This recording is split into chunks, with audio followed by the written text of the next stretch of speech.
Once the greatest power on earth, Rome in the 4th century was on the brink of collapse. Well, put it this way, 20 out of the 22 emperors were assassinated. So it was a terrible topsy-turvy time. 2 co-emperors fought for control, Constantine in Great Britain and Maxentius in Rome. The empire was ravaged by war, poverty, and the persecution of Christians, the bloodiest in history. When Christians are under duress, they certainly stand up for the faith magnificently with God's help. And the result is quite dramatic. And Christians in Rome were about to find a champion in Constantine.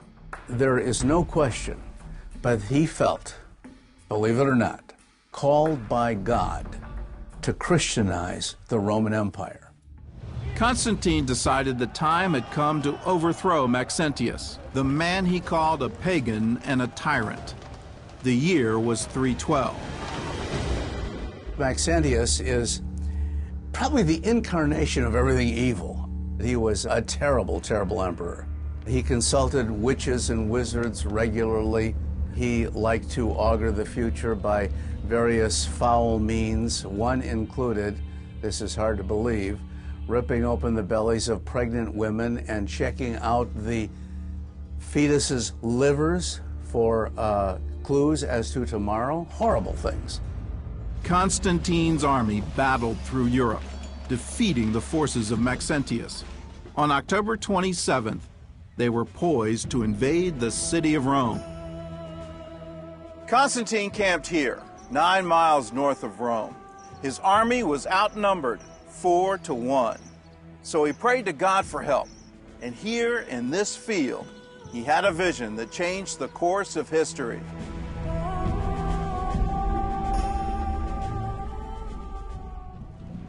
Around noon, Constantine looked up at the sky and saw a sign above the sun. The symbol was a cross formed by the Greek letters chi and rho, the first 2 letters in the name of Christ. Above the sign were the words, "Conquer by this."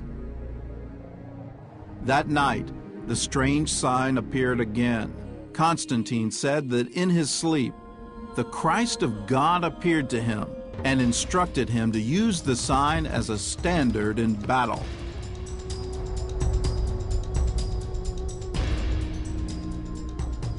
The next morning, Constantine ordered his soldiers to mark the symbol on their shields, and under the sign of the cross, they headed for Rome.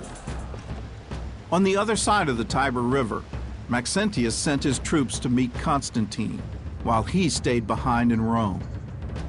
October 28th marked the 6th anniversary of the reign of Maxentius. To celebrate, he held a day of public games here at the Circus Maximus. But instead of cheering, the crowds turned on him.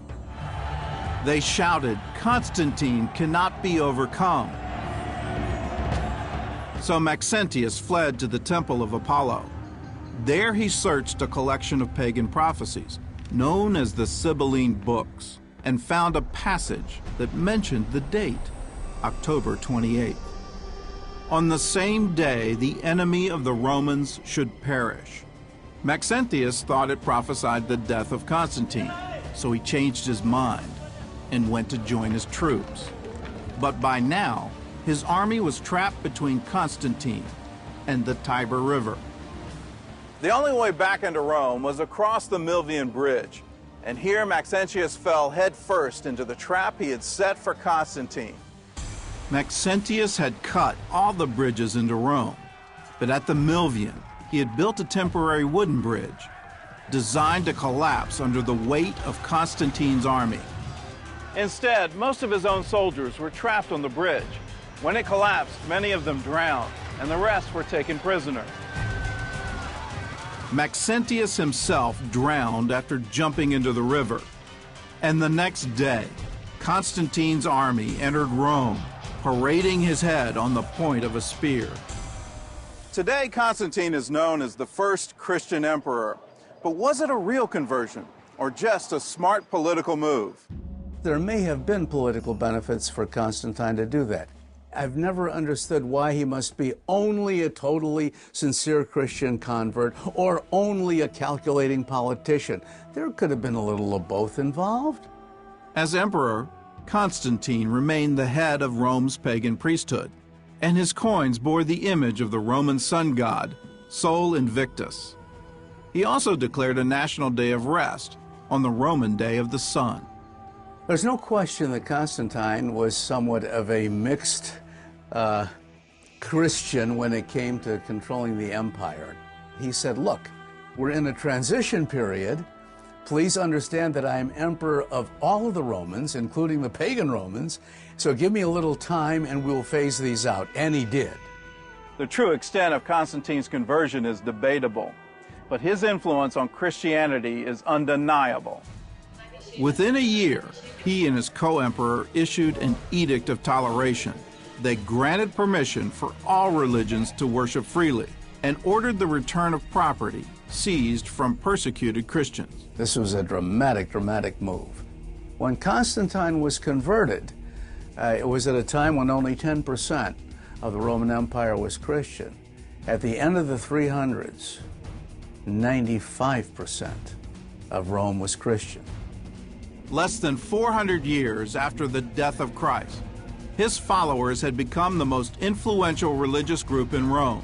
And with this sign, Christianity had conquered the Roman Empire.